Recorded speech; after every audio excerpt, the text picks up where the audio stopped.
Oh hey, it's my favorite consumer-based holiday, Valentine's Day. I love when big companies prey on the loneliness of others. But truly, I couldn't give two shits about Valentine's Day. I mean, I get it, I think it's cute, I love a good flower bouquet, but I do feel like it's a bit of a, how should I say, pee-pee showing contest on social media when it comes to Valentine's Day. At this point, it's like, oh, what did your man do? Oh, what did your girlfriend do for you? You know, how many Valentine's Day ideas can you really have? You know, like imagine being married for 50 years and every single year your husband gets you a little vase that says, "You're my love bug," or gets you like a little card that says, "It's not you'd or me, it's you'd or us." That one might warrant a divorce.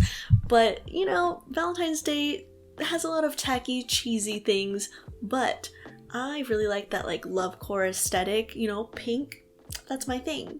So I've been stalking Target. You know, I've been like a little, tapping into my prehistoric roots, hunting and gathering, doing a little foraging for the Target dollar spot things because they are so cute. Like, let me show you. Okay, so first I got this little heart stand.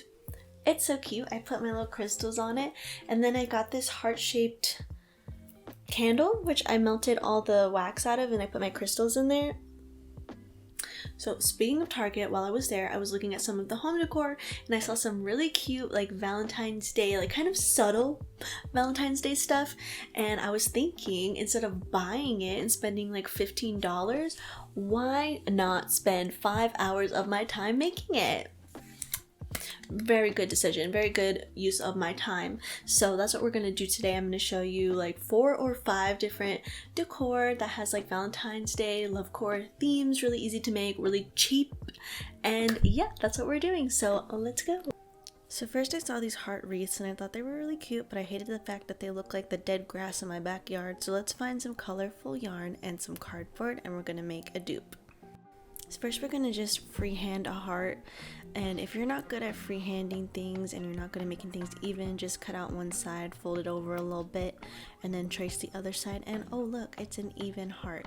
Not that it really matters with this project, but I decided to do a 1-inch border, so I didn't want to make it too thick because I didn't want to make the pom-poms too big, and I'm going to show you how to make pom-poms now, but make sure you have a sturdy pair of scissors with you because this will happen. So to make the pom-pom, you're going to need to cut out a piece of cardboard to just wrap the string around, and the size of the cardboard correlates to the size of the pom-pom that you're going to make. So here I have a 1-inch, a 3-inch, and a 5-inch. I decided to go with the 1-inch pom-pom, so if I want a 1-inch pom-pom, I gotta cut out a 2-inch piece of cardboard, and so on and so forth.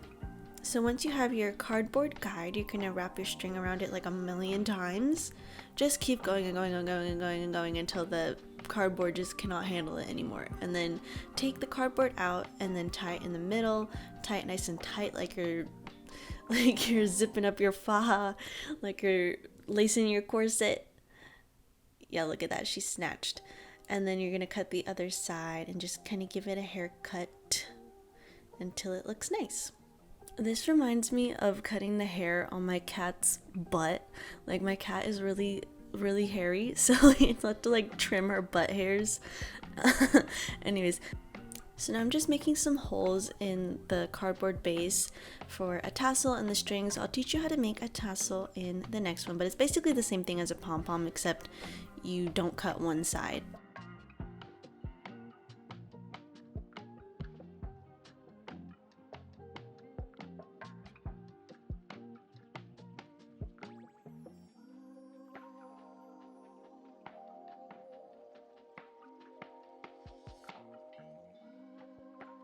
So I ended up making 12 pom-poms of 4 different colors, and I just kept making them until I felt like it was full enough. So I'm going to attach it to the cardboard now. I'm just going to use some hot glue, and once you put that hot glue on there, make sure you really squish your pom-poms into the glue so it stays on there. You don't want your pom-poms to fall off.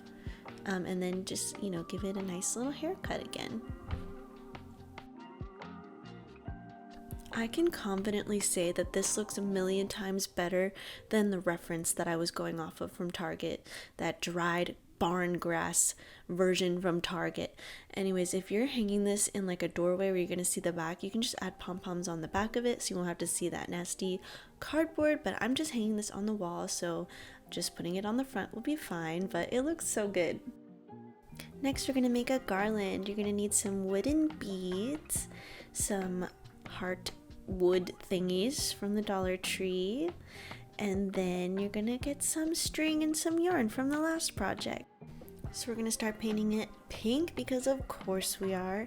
I chose to do a light pink, a darker pink, and a white. I also have this very bad habit of not waiting for things to be dry to like use another coat and not washing my brushes, so don't do that. Don't be lazy, because it just makes more work for yourself later. I still haven't learned that lesson, but I painted a few of these beads and then I kind of mixed it in with like the natural looking ones, and I put it on a string, and this is what it looks like so far, which looks fine but needs a little bit of extra pizzazz. So I'm going to make a tassel. See, I told you I was going to make one. I'm just going to wrap it around that cardboard, remove the cardboard, add a string at the top. Oh my god, hurry up. And then you're gonna lay it down and then tie another string in the middle. And it looks like a little babushka, little baby. Then you're gonna cut the bottom.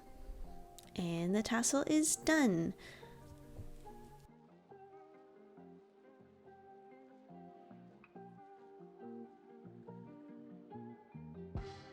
And then I saw this at the store, which I thought was pretty cute, but then I thought about it and it reminded me of this, which would be kind of funny, but then it also reminded me of this, so I think I'm going to steer away from the red. So I grabbed a tiny circle mirror from the Dollar Tree, and then I got this wood backing. I would have gotten a heart if they had it, but the daisy will do. And then for the writing, I'm using this heat transfer vinyl, or like everyday iron-on. And then if you don't have a Cricut and you don't have access to this stuff, you can use acrylic paint. You're just gonna have to do a bunch of more layers. This was just easier for me. So like I said, this is heat transfer iron on, which means I'm gonna have to put an iron, like a hot iron, onto this piece of glass. And I didn't know if that was safe or not, like if it would like explode. So I decided to put on these goggles for the safety of my eyeballs. And this is the reason why I don't wear sunglasses, because my eyelashes are too long and I can't open my eyes. But it ended up being perfectly fine, perfectly safe. Well, maybe not perfectly safe, but it ended up being fine. And I feel like you could stop here if you really wanted to, but I felt like there wasn't a way to attach this to the wall because it's just a mirror and I wanted to put it on the wall. So that's why I got this wooden thingy. So something to remember when you paint on wood is that the wood warps because of the moisture of the paint, so you might want to attach the mirror before you paint it, or just like put something heavy on top of it, because there's gonna be like a gap. So I'm using this gold chain as the wall attachment because it's just something that I had. You can use ribbon, or you could even put like little beads on it, or you could paint the background of it. Like there's a lot of different things that you could do, and I really want to make more of these because I really like it. It's really cute, and it's kind of like a little affirmation in the mirror. I think that's a great idea. And for the last craft that we're doing, we're going to be using air dry clay to make an incense holder.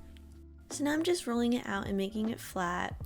And honestly, like, why does it look kind of delicious? Why does it kind of look like some sugar cookie apple pie? I've been like thinking about how certain things, like I would definitely eat them. Like if we were in the apocalypse, I saw this pigeon the other day. I was like, damn, that thing's pretty meaty. If I didn't care about getting parasites, I might eat that. Anyways, I'm using a mixture of clay and water to just smooth out everything and kind of use it like glue. And then you got to do this little cross hatching on the pieces that you want to stick together, kind of like Velcro.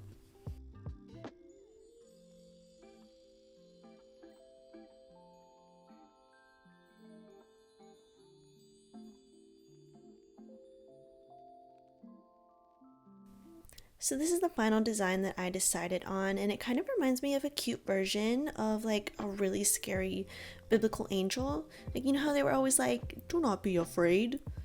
Well, like, you're a wheel of spinning eyes, of course they were afraid. but I'm just painting it with some acrylic paint.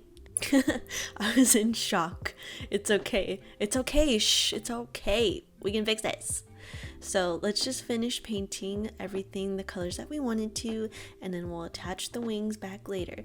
So all you're gonna do is get a little piece of wet clay and smush it in between there, and you're good. It's all good. Just let it dry and don't touch it anymore. And for the final touch, I'm just adding a bunch of glitter, and then this is the gloss slash sealant protectant thing, and it makes it look real nice and shiny and glossy, and it looks like I'm fake painting because it's like clear. It goes on looking like questionable milk, but it ends up looking clear.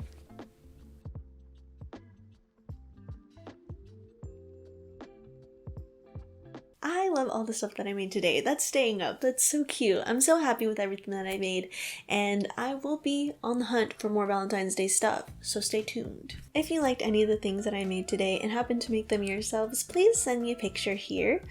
But I also am very curious on how you guys feel about Valentine's Day, if you think it's that important, if it has any like significance to you, because to me it's not that big of a deal. I like buying things that are heart and pink themed, so I think it's just like enforcing that little consumer in my brain, but that's really it. Let me know what you guys think. I'm very curious, and I will see you next time. Bye. Ew, I hate that. Bye. I can't feel farther